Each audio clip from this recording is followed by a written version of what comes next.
All right, I got the log oriented onto the sawmill. It's 11 horsepower, old golf cart, and I'm going to cut it dry.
White oak.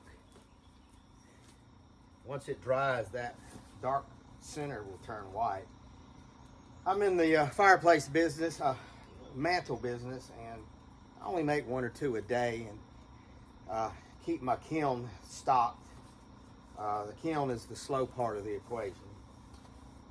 So we'll get a couple more logs milled up today, and appreciate y'all watching. See you on the next one.